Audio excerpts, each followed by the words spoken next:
Right, time now for Joining Us Interactive. And President Akufo-Addo is banning all his ministers and their deputies from embarking on foreign travels unless they are sanctioned. Metropolitan Municipal and District Chief Executives and all heads of government agencies have also been affected by the ban. The temporary suspension is to take immediate effect. A statement signed by Chief of Staff Raymond Opare stated. What do you make of this move by the President? The intent of that initiative, it's good. If the president is to have the core of our civil servants, okay, staying within the country and then focusing more on developmental projects, I think it's good. But the question still remains, okay, if they should travel outside and maybe seek, let's say, aid and maybe other development project for for the country. Is that to say that the government is trying to restrict them from maybe linking up with people, let's say from the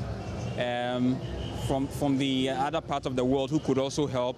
It's one of the best moves he has made so far, because when the ministers travel, from what I know, they take allowances, they don't travel from their pockets, they travel from the government's pocket. So if he has banned that, it's a way of saving money. Because why are they traveling in the first place? If they are traveling for official purposes, then he wouldn't ban that, because it's something that will bring revenue or something to the government. But if they are traveling for maybe their own personal purposes, ministers like go on vacations outside and stuff, it's not good, and it's a good thing that he has banned it. I know that there are some issues that maybe that are urgent, and then the president or the said minister has travel. So now that he has put the ban on the general ministers traveling, so what did he expect them to do in case there's an urgent issue? But excuse me to say, our vice president was being flown out of the country for medical attention. So in case such a thing happened, we don't know who will be affected tomorrow.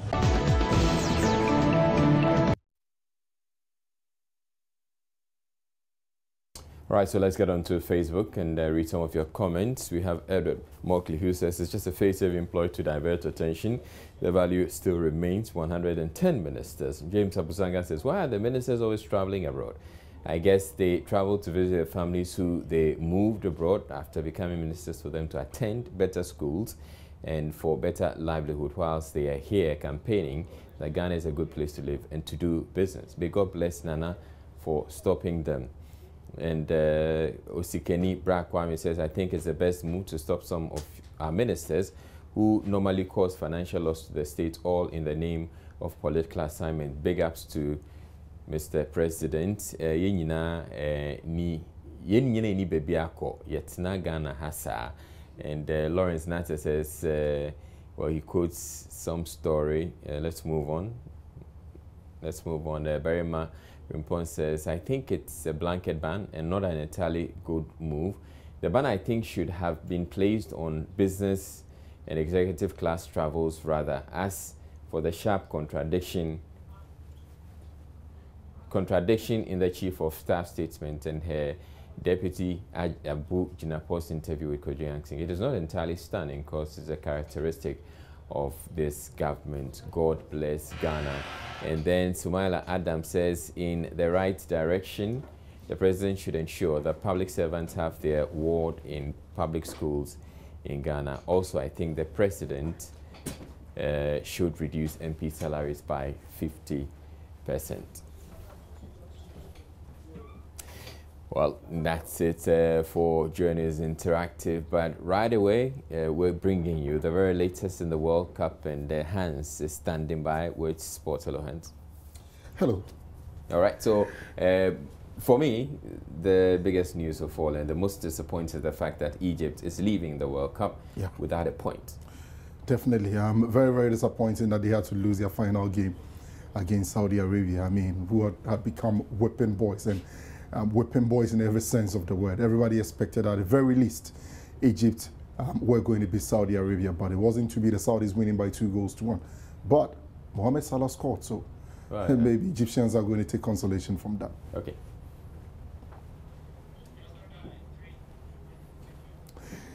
Right, so it's been, an amazing day at the 2018 FIFA World Cup, and just as I was saying earlier on, Egypt ending their campaign losing 2-1 against Saudi Arabia.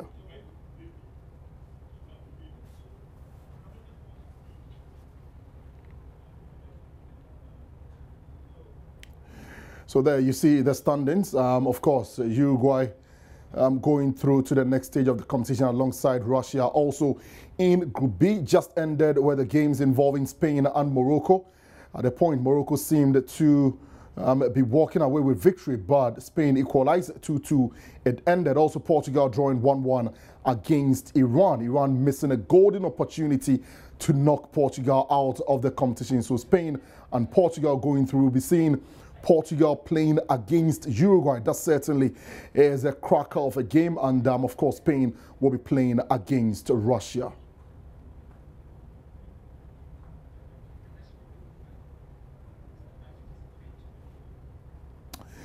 Right, let's do some swimming story now. Children from selected schools have been taken through swimming lessons to prevent drowning at this year's world largest swimming lesson here in Accra. The nation's top water safety and training organizations are joining forces to present the world's largest swimming lesson to build awareness about the vital importance of teaching children to swim to help prevent drowning. On June 21st, water parks, pools, and other aquatic facilities around the globe host local lessons in an attempt to make noise that swimming saves lives. Swimming is a life-saving skill for children and a vital tool to prevent drowning, the second leading cause of unintended injury-related deaths for children ages 1 to 14. The world's largest swimming lesson was created in 2010 by the World's Water Park Association to serve as a platform to help local community aquatic facilities and the many different national, regional, and statewide water safety and drowning prevention organizations work together to tell this important story on a local and national level. Felix Lucky Uzo, who is the founder of Felix Fitness and Sports Academy, spoke to Joy Sports on the need to take up swimming lessons. Wish and I hope that my message will go across so many people there, that they'll bring out their children, they'll bring out those that cannot swim, so that they will become part of swimming lessons. Call on us, Felix Fitness, Felix Foundation will be there. The other swimming lessons out there, so also call them as well. So the more people that learn how to swim, I'm sure the less drowning incidences we will be recording. This period, lots of floods, a lot of people are drowning, children are being washed away. Swimming could solve such a thing.